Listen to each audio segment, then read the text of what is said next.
Hi guys, welcome to Young and Limitless. Today's conversation is between myself and a really good friend called Holly. She is a youth worker as well as being a fitness enthusiast, that's her own words. She's a qualified personal trainer. She's an ex-prison service worker and she's an amateur MMA fighter. She's going to share her top tips in how to stay fit and healthy, not just physically but by also what we eat, and why looking after our bodies and moving should be something we enjoy doing, so it's fun and we enjoy doing it, so we keep doing it, and then why we should keep doing it throughout our lives so that when we are our grandparents' age, we are fit and mobile and able to do all the things we want to do to live a full and happy life. So guys, enjoy listening and watching. Welcome, and this is Holly, and she's going to tell us 2 interesting facts about herself. Okay, I'll try and make them interesting. So, interesting fact, I have a pet snake. I guess that's quite interesting. And also a cat, a dog, and a fish. So yeah, that can be quite a handful at times.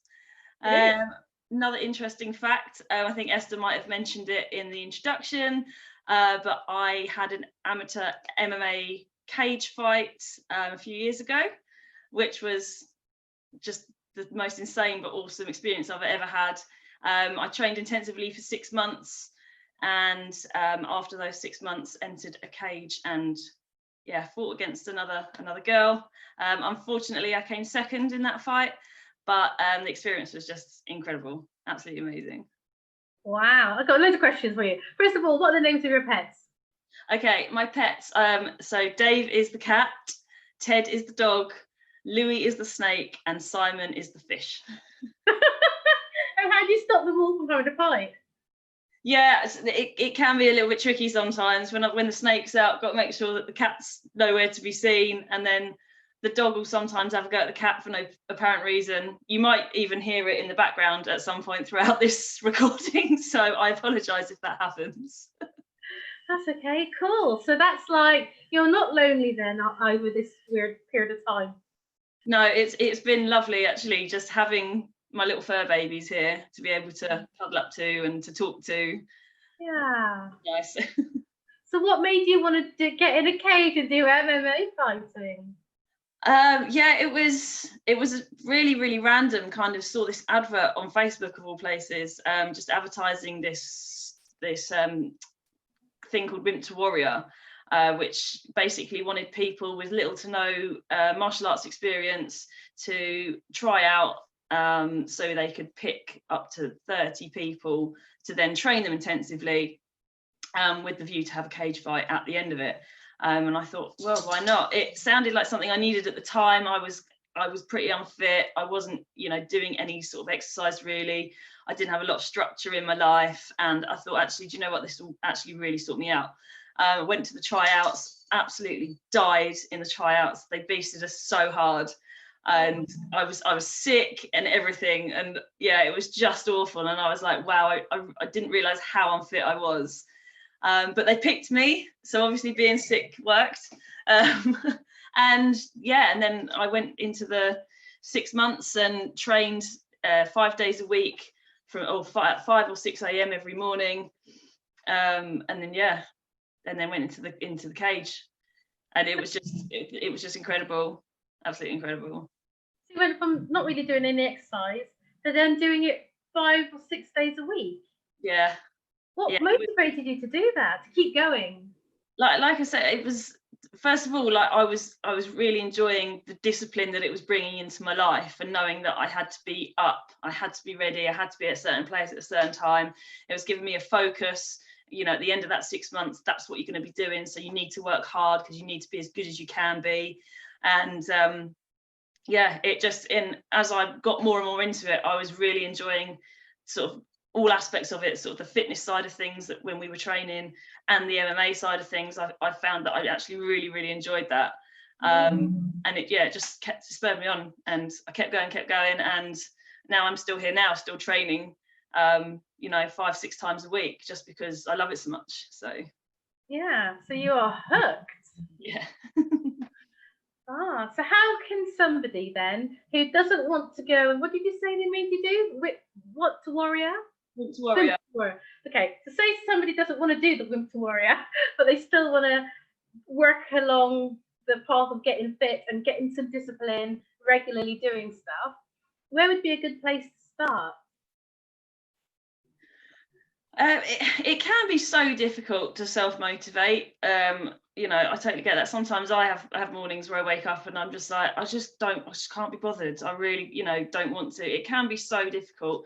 And I think when you're doing it on your own, you really, really need to be very, disciplined on yourself to make yourself do it. And I think once you do actually get into a pattern, it does become a lot easier. So I'd say, look and plan your week ahead and try and fit like little sessions in where you've got a little bit of spare time, and commit to those sessions, maybe an hour or 45 minutes in a day, 3 or 4 times a week. And yeah, even if you have to get up a little bit early, people say, I don't have time to exercise, but you always have time. There's 24 hours in a day. Make one of those about a bit of time for you and to do some exercise. So I say, yeah, it's a lot of it is about planning and knowing that I've got to do that at that time and stick to it. But yeah, planning is definitely a big one. And then to start with, like, what can you do in the home? Like, jogging on a spot sounds pretty boring to me. But what other exercises can you do? Like, do you watch stuff on YouTube? How can we, get a little routine going? It is, again, being at home, it has been really difficult. It's so restrictive. I'm used to being in the gym, using weights, using machines. I have a few bits and pieces at home, but nothing, not a lot. I have a friend that kindly does some programming for me, and I tell her what I have at home, and then she will create a program around that. But yeah, you can go on YouTube. There's plenty of body weight kind of exercises that you can do without any equipment at all, or you could just invest in some resistance bands, for example, which are relatively inexpensive, and there's so much you can do with resistance bands. And like I say, again, looking on YouTube for a little bit of inspiration. There's loads of Instagram pages that will give you workouts and body weight workouts and stuff like that. So yeah, you can, there are things you can do. But again, it is quite restrictive. But also, if you can get outside, I mean, I know it's pretty cold at the moment and it's not always what you want to do, but I think in a year where we've constantly been told to stay indoors, I think it's really important that we actually do start getting out again and just, taking in nature, even if it's just to go for a walk, a jog, a cycle, just get outside and get some fresh air. Yeah. And like you said, when you've got pets, you've got a reason to go outside with a dog. Maybe not safe, but take your dog for a run or a walk. And especially today, it's beautiful. It's sunny. It's like really lovely, and it's cold, but it's okay. Few layers on. Once you start getting a brisk walk on, you warm up. Yeah. So when you said resistance training, what other kinds of exercise should we be doing? So, because I think it's a lot of people are really hung up on what sorts of things should I be doing, and to be quite honest, for the vast majority of us, just moving is what we need to be doing. Good, I can do that. I mean, gardening is exercise, digging up a hole or weeding, that's a form of exercise. You're moving your body and you're getting your heart rate up. I think so many people are too kind of hung up on needing to, like, oh, I've got to do this specific thing, and it's just all about getting your body moving. And I think in this day and age, there's a lot of us that do not do that enough. Walking to the shops instead of getting the car or the bus or whatever. Just little changes in your life that you can do. Take the stairs instead of the escalator or the lift. Park at the end of the car park at the supermarket instead of right at the front. There's loads of little things that we can do to get moving without even having to really think about it. Yeah. So there's different different things we can do in our daily lives to increase our movement. And then one of the questions the kids had was, so the teenagers, the young people had, was so they've heard like CV workouts and all these different ways of losing weight. So So how would you say was the best way to get a healthy body? Certainly, just like I say again, just moving, having some taking exercise. Okay, CV, cardiovascular, something that I particularly enjoy. I like a lot of cardiovascular work, which is obviously helping your heart and lungs. That's a great way to get moving and getting your heart rate up. Specifically to lose weight, I would say more so it's about nutrition and what you're putting in your body, as opposed, I'd say it's probably 70% what you eat, 30% actually what you do. Wow. So it's so much of it is based on nutrition and what you eat and what you're putting inside your body. If you put more calories in than you are using, you're going to gain weight. If you're burning more calories than you're eating, then you're going to lose weight. So it's finding that balance of what you're eating and how much you're moving. Yeah, so also eating healthily, because there are a few young women I know who have, every year there's been a few young women who eat low-fat crisps and eat more crisps and think that's a good way to lose weight and be healthy. So yes, counting the calories is important, but the rest of the nutrition stuff is also, isn't it? Oh, absolutely. I'm mainly plant-based diet. I eat huge amounts of vegetables and fruit, nuts and all that sort of thing. I rarely have meat, but I'm not saying don't eat meat, but I'm just saying I just pack my diet with vegetables and all the good stuff, colourful food, and having a really varied diet, and it works for me. So yeah. So what do the muscles need how can we build up our muscles, not only by exercise but by eating well too? Obviously protein is really important for muscle growth. So yeah, you want to incorporate good amounts of protein into your diet. But obviously carbs are equally as important. Some people think you should avoid carbs, but if you're active and you're working out, that's what gives you your energy to work out. If you're if you're avoiding carbs and then trying to work out, you'll just feel really lethargic, sluggish, like you won't be able to maintain it long term. Carbs are super important, and I love carbs. No, I'm glad you said that, because that was one of the other questions was, if they cut out carbs, will they lose weight? But then you just said they just get tired and lethargic. And again, it's all about calorie in versus calorie out. So it doesn't matter if your calories are in carbs or whatever. As long as you're, expending more than you're consuming, then that's how you lose weight. But it is a fine balance. You can find out, there's the Eat Well plate that the government recommend of how much carbs and proteins and stuff like that you should have, which is always worth having a look at just to see how to balance it out. I'll put a link to that in the description as well, like I just mentioned it. So what other exercises can we do then? Because we've got like walking our pets, going outside, doing a bit of gardening. Not that I'm going to see many people doing that, but watching stuff on YouTube. I would say, normal making the bed and normal stuff is also quite. You put some music on and then. Yeah, exactly. Get the music on, then you're dancing at the same time. Yeah, absolutely. Yeah, and boys dance. I've seen them dance. Just movement. Just get yourself moving. And that's the main thing. And yeah, if you want to be more specific and you want to do something more gym based or actual exercise based, then yeah, get yourself on YouTube and have a look at some body weight exercises and some core workouts and things like that.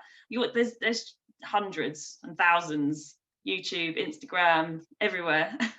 So do you like do a warm up, and what is a warm up or a cool down, or do you just get straight into it, or like what I'm training? So if I'm doing strength training and resistance training, using a bit of weight, I'll always warm up first. Obviously you want to get your muscles awake and knowing that they're about to do something and lift load, because if they're cold and you start lifting weight, then you're probably going to injure yourself at some point. So I would always have a little stretch, and then like emulate the exercise I'm about to do without weight before then I add the weight, just to get my body ready for that. But if it's sort of cardio, and so say I'm going for a run or something, maybe start off with a light jog before I sort of get into my pace. But yeah, stretching's always helpful, no matter what you're doing beforehand, especially if you're not exercising or haven't exercised for a long time. It is definitely worth stretching before and after any sort of strenuous activity. So why do we stretch afterwards? Stretching afterwards, it just kind of helps your body to not sort of cool down too quickly, and then you kind of like get a little bit stiff. If you kind of stretch out the muscles that you've been using, it kind of eases them back down again. So we stretch and warm up our muscles and get them to know what we're going to be doing, and then we cool them down so that they don't just go rapidly into doing very little. So so then would you alter what you ate before or after? No, not necessarily. I often train first thing in the morning, so I'm straight up out of bed, drive straight to the gym, crack on with my training. So I won't eat at all before I start at the gym. It's just far too early for me to eat, then get to the gym, and it's just I don't feel hungry that early in the morning as soon as I get up. So I don't eat before I go to the gym. But it's very different if you go in the evening, for example. You know, you might want to have a snack beforehand because you know then you're not going to have dinner until after you finished at the gym. So I would, if I do eat before I go, if I have an evening or afternoon session, I might have a snack maybe half an hour before, just to get something in me, for a bit of energy, and then yeah, crack on with my training. But you wouldn't want to eat kind of directly before, because sometimes if you're doing something particularly, you know, especially if it's kind of quite hard and intensive training, you might start feeling a little bit sick if you've just eaten. So I would say probably half an hour beforehand. And then when I'm always starving after. It's like, oh my god, I could eat a pig. Not I would, but okay. But it's like, you know. So yeah. So what would be a nice little thing to get your body, get your blood sugars back to, you know. Bananas are great before or after training. They're always really, really good. Little kind of, you know, like a cereal bar or something like that. Any kind of like a piece of fruit, some nuts, kind of anything like that, really. Okay, my next question holds.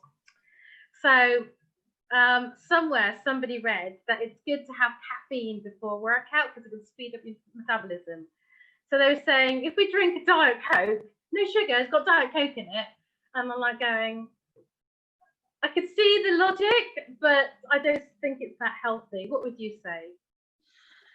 I would always say, if you know, for a healthy diet, avoid fizzy drinks altogether, really. I wouldn't say just don't ever have them, because I sometimes enjoy a Diet Coke or a Coke Zero, but not as a benefit to training, certainly not.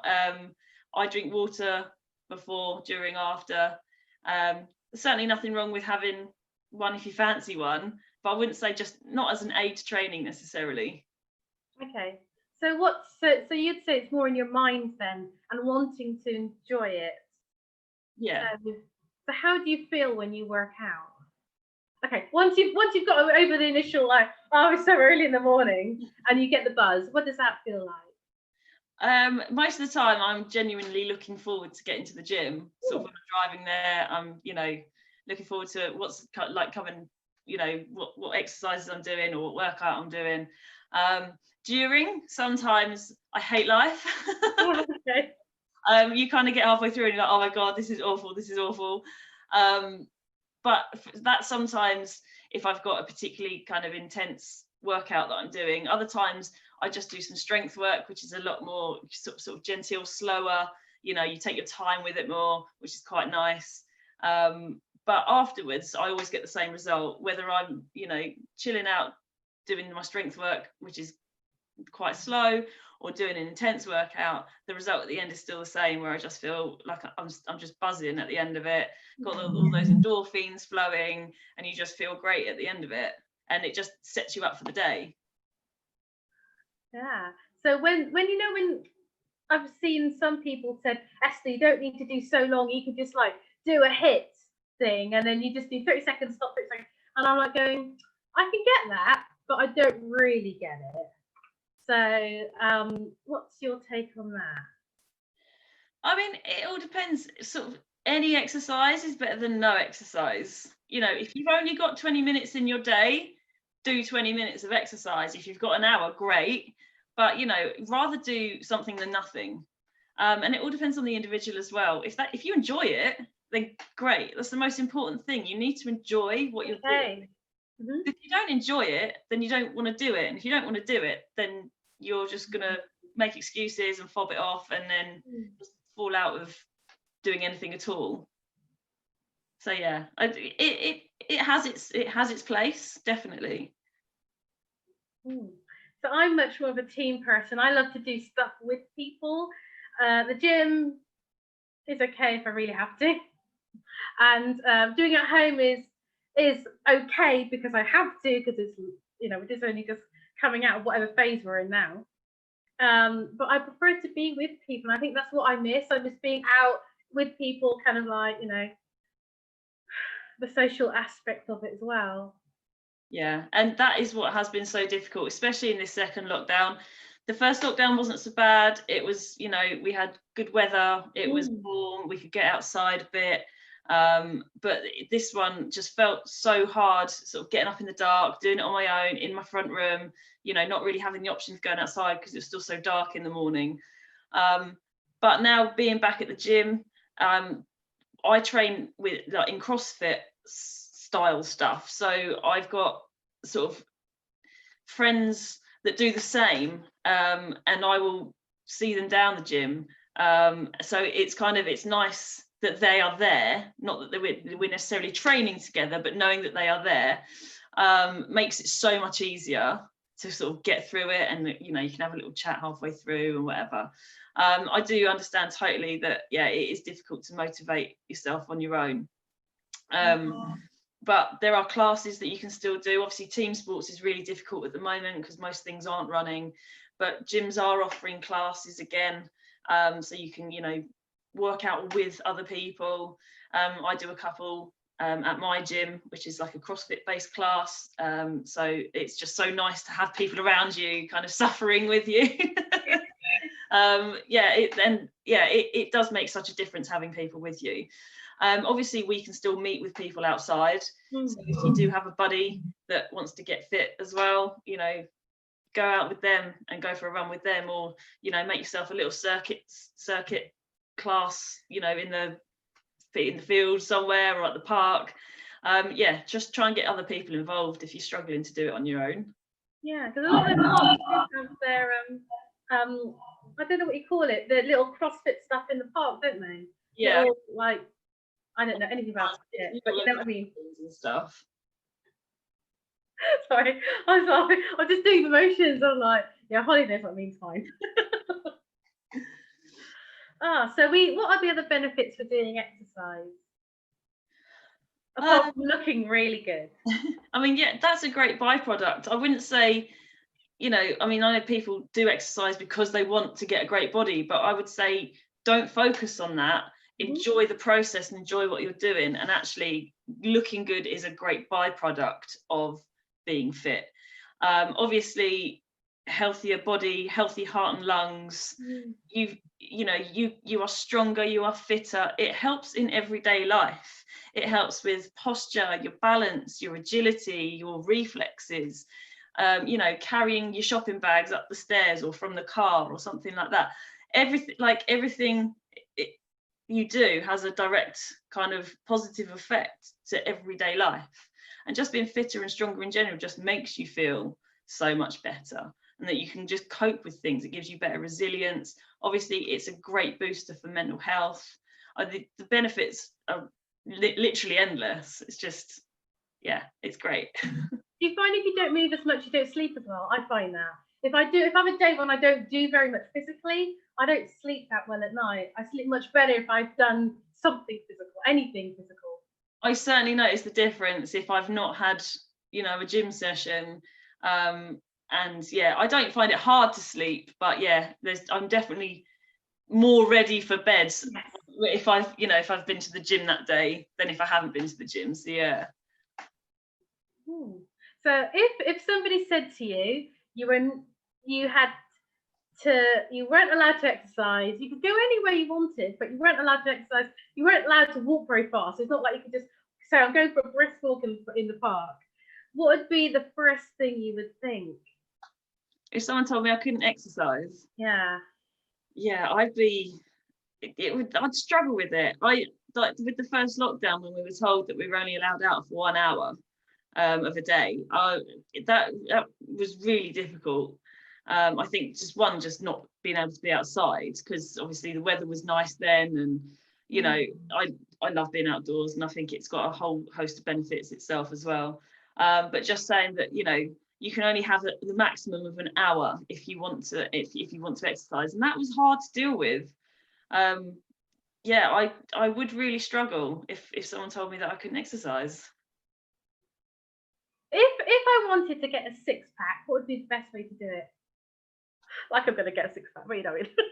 So a six-pack is it's just extremely difficult to obtain a six-pack. Your body fat percentage has to be so low, unless you are one of the just very few genetically gifted people. A six-pack is just, you would not have a life if you wanted to maintain a six-pack. You would have to, you know, eat lettuce leaves, and just, it would just be a boring existence. And I don't think any of us are up for doing that, really. You know, we're only here once. Yeah. Like, we've got to enjoy ourselves. Exercise is great, but so is a pizza. You know, we all need balance. And I think if you were just a slave to your six-pack, you'd have a really, really miserable life. There's, you know, you can look great without a six-pack. Yeah. And it would take huge discipline for you to be able to, you know, achieve it and then maintain it. So I wouldn't recommend it. No, now you said you can look low body fat. No, that's never going to happen. Because actually, we need a fair amount of body fat, especially when it's so cold. Yeah, definitely. On a purpose. Our winter skin on. Yeah. Okay, Hol. So if you could go back in time to your, say, 14 or 16-year-old self, what was the one thing you wish somebody had told you? If you could go back and tell yourself that one thing. Oh, wow. What do I wish someone had told me? I wish someone had told me to keep on with my fitness back then, because I was really, really into team sports, athletics, and everything like that when I probably fell out of it at probably about 14 or 15. You know, other things happen, puberty, boys, you know, things like that. Priorities change. So I really wish someone had actually said to me, no, you need to carry on, because it's so many years passed without me doing anything, and kind of, a little bit gutted that I didn't kind of pursue things that I'd done back then. How would you have persuaded yourself to do that? Yeah, well, because obviously all 15-year-olds know best, don't they? Yeah. How would you make her listen? I know, that's going to be the difficult thing. I think, I don't know, maybe tell myself that actually you'll, in, you know, another 15 years time, you're going to want to be, you know, active again, and you're going to find it really difficult to start with, so don't ever stop. No, absolutely, because if you keep going, like when you're, like, my mum's 70, and that's no secret. So when you're 70, you, like you said, you carry the shopping, doing basic things, your body will still work, you'll still have the good posture. Yeah. So when some kids say, oh, but why bother, we're fine, you know, we're young, we're strong, we can do everything, they think longer term, the next 15 years, the next 45 years, because it's going to be, then you'll really wish you'd listened to yourself and done what people had said. Yeah, when you were younger. Yeah. Even as much as when you're looking at older generations, things like getting out of seats and things like, you know, when they're sat down and they struggle to get up and get out of chairs and stuff, you know, regular functional training will help you do things like that. What's functional training? Like functional fitness, like you know, sort of squatting exercises and stuff like that. Just keeping yourself active and doing those movements within training will help you continue doing those movements in everyday life, you know. And people kind of like you say, take for granted that I can do all that now. It's easy. But yeah, years and years down the line, and you're walking with a hunchback and you can't sit yourself down or stand yourself up properly, it makes a big difference. Absolutely. And then it's never too late, is it? So older people can do a little bit. Because one of my other questions that a young person asked me was, if you've got special needs, you can't, can you tailor a program? There is something out there for everyone. Everything's adaptable. Everything is scalable. It is obviously dependent on what your need is. To speak to someone that is aware of your need, to be able to program, appropriately for you. But yeah, there's something out there for everyone. Absolutely. Yeah, cool. So you mentioned your friend. I think you've got a t-shirt on. So there we go. What's that company called? Built. Yeah. Yes. So is she one of those people, you tell her what you've got at home, you tell her what your needs are, and then she creates for you a program? Yeah. That's really amazing. Yeah, and she'll have a little consultation with you beforehand, discuss, what you want to get out of your training, what your needs are, like say what equipment you have or don't have, if you've got access to a gym or if you haven't, and then she will build a program around that for you to crack on with, at home or in the gym. Yeah, and then it's up to us to stay motivated, because that's the hard thing, isn't it? But this is what helps me. I could quite easily build myself a program, but knowing that someone else is doing it and sending it to me gives me that extra accountability. Yes. So I would know if I did my own, I'd be like, nah. Sometimes I just sack it off, or but because she sends it to me and I've got to tick it off when I've done it, I know then it sends that back to her to say I've done it. It gives me that extra accountability. So it's great to have that, knowing that, oh no, I do have to do it, because sometimes you're not feeling it, but the end result, you are always going to feel great afterwards. And then she could create it, like if you say just 20 minutes, or working up to like 20 minutes 3 times a day or whatever, doesn't have to be a 1 hour block or a certain block. No, absolutely not. And obviously, she'll ask about, what is your fitness level? How active have you been, in the last 6 months or a year, or, to gauge kind of where you're at and what you need to be doing and how to build yourself up. So yeah, it would never be kind of like if you've not trained for the last year and then she'll, give you a full hour and you'll be absolutely dead at the end of it. Yeah, no. Gently getting there, building yourself back up. Yeah. I think that's just about it. Yeah, but just move around. Get creative. Think about what you can do. Make up your own exercise. Absolutely. Yeah. We'll have a competition who can make up the strangest exercise. Okay. Thank you so much, Holly. I really appreciate your time. No worries. It was lovely to speak to you. Have a good week. Thank you very much. Yay. Okay. Bye, guys. You guys have a good week too. Bye.